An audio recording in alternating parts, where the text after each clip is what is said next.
What happens when a nation's frontline fighters hit 50 years of service? Can second-hand Gripens really fill the gap left by Brazil's aging F-5 Tigers? And with delays pushing the Gripen EF program all the way to 2032, is the Air Force risking its air dominance or securing it with a smart transitional move? The answers could redefine Brazil's role in South American skies. Brazil is on the verge of the biggest air power gamble in its history. The decision to bring in second-hand Gripen CDs isn't just a stopgap. It could decide whether Brazil maintains regional air dominance or slips into a dangerous capability gap.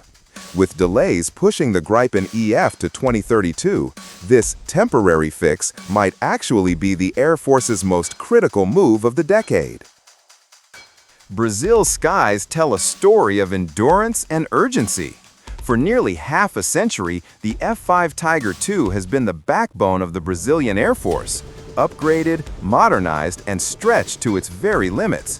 But no matter how many upgrades you push into a jet designed in the 1970s, physics and time eventually catch up. The reality is stark. These aircraft are now past 50 years in service, and their retirement isn't just inevitable, it's already underway. Here's the problem. Phasing out the Tigers too quickly would leave dangerous gaps in Brazil's air defense at a time when regional tensions and the global security environment are shifting fast. That's where the idea of acquiring 12 second-hand Gripen CD fighters from Sweden comes into play. Think of it as a bridge, a transitional solution that allows the FAB to maintain credible combat strength until its true next-generation fleet, the Gripen EF, is fully delivered. And here's the twist. That delivery schedule has just been updated. Instead of wrapping up sooner, the full handover of Gripen Fs could now stretch all the way until 2032. That means Brazil is staring at almost another decade where the F-5 gap could weaken its operational readiness.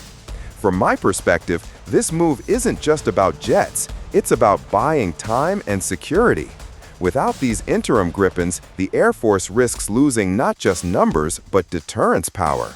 And in defense, deterrence is everything. For decades, Brazil's skies have been guarded by a trio of workhorses: the F-5 Tiger II, later modernized into the F-5M, the Mirage 3, and then the Mirage 2000. Together, they formed the backbone of Brazilian air defense. And to be fair, the F-5M upgrade in the 2000s gave the Tigers a surprising second life, adding modern avionics, radar, and even new weapon systems. But here's the truth. No amount of upgrades can stop the clock. Now, the operational cycle is closing in on its final chapters. The FAB has already signaled the inevitable. Both the F-5M and the AMX A1 Falcon are heading for retirement. And that makes Brazil a very unique case. Once Italy retired its Ghibli, Brazil became the world's only operator of the AMX platform. It's a lonely distinction, and not the kind that adds to strategic strength. What this means is simple but urgent. The Air Force can no longer delay the shift. With two entire fleets scheduled for withdrawal in the coming years, the transition to the Gripen isn't just a modernization, it's survival. If Brazil doesn't accelerate this pivot, it risks slipping into a capability gap that could weaken both deterrence and credibility on the world stage. From my analysis, this isn't just about replacing old planes. It's about finally consolidating around a single, modern combat platform, the Gripen, that can unify training, logistics, and strategy. That streamlining in itself could be Brazil's biggest leap forward in decades. When Brazil launched the FX2 program, the mood was electric. The deal to acquire 36 Gripen EF fighters wasn't just about new jets. It was framed as a historic leap in technology. A partnership with Sweden that promised not only advanced aircraft, but also local industry involvement, technology transfer, and a long-term boost for Brazil's aerospace sector. But as with many ambitious defense projects, reality hit hard. What was once projected in 2014 to be a 4-year timeline has now stretched into a saga that could last until 2032. Budgetary pressures, shifting political priorities, and the sheer complexity of integrating new technology all piled up. And here's the kicker. According to official figures, program costs have risen by 13%, a jump equal to the price of about 6 additional Gripens. So, Brazil is caught in a bind. The future fleet is delayed, the current fleet is aging, and the cost balloon is already floating higher. That's why the idea of incorporating used Gripen CDs suddenly looks less like a stopgap and more like a strategic lifeline. These aircraft wouldn't replace the Gripen EF vision, but they could bridge the gap, ensuring that the fab doesn't face a dangerous dip in capabilities. Still, let's be clear, no final decision has been made. From my perspective, this uncertainty itself is risky. Defense planning isn't just about today's aircraft, it's about tomorrow's readiness. Every delay stretches the gap wider, and the Gripen CD option might be the only way to close it before the 2030s. Negotiations with Sweden are no longer just about buying planes, they've become strategic diplomacy. On one hand, Brazil is waiting on the Gripen program. On the other, Sweden itself has taken a step closer to Brazil by confirming the purchase of 4 Embraer KC-39 transport aircraft.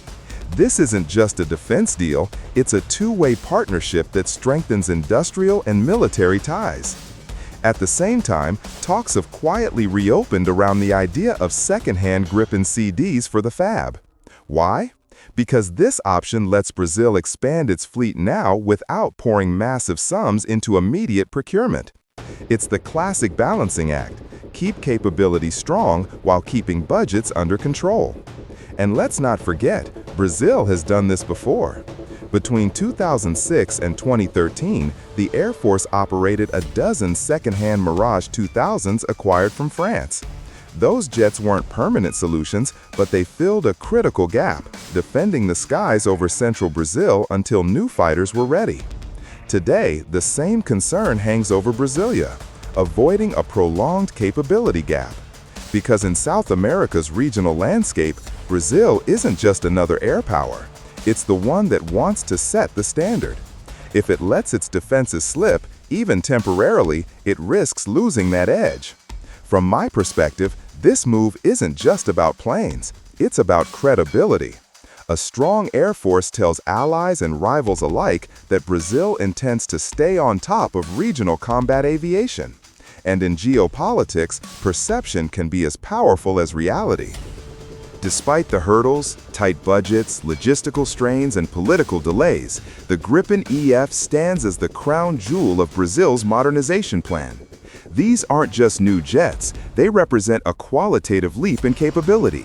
With cutting-edge AESA radar, robust electronic warfare systems, the Link BR2 data link, and perhaps most importantly, the ability to fire the Meteor missile, the Gripen EF pushes Brazil into a new era of air combat. For the first time in South America, the FAB would have true beyond visual range dominance, a game-changer in deterrence and air superiority. But here's where the reality check comes in. The Gripen EF program will only fully mature in the next decade. Until then, the FAB has to walk a fine line between retiring its veterans and keeping the skies secure. And that's exactly why the talk of bringing in Gripen CD matters. These jets aren't the future, but they're the bridge to it. From my analysis, this move is less about glamour and more about continuity. Defense isn't just about having the most advanced technology, it's about making sure there's never a gap in readiness. The Gripen CD may be a transitional aircraft, but it's the kind of transition that ensures Brazil can actually reach the finish line with its Gripen EF fleet intact and operationally mature. In the end, Brazil's choice isn't just about replacing jets, it's about safeguarding its skies, its leadership, and its future in combat aviation. The Gripen CD may be temporary, the Gripen EF may be the goal, but together they shape the Air Force's path to 2032 and beyond. If you found this analysis valuable, don't forget to like, share, and subscribe to SkyJet Wings, your channel for deep defense insights, latest aviation news, and sharp analysis from around the world.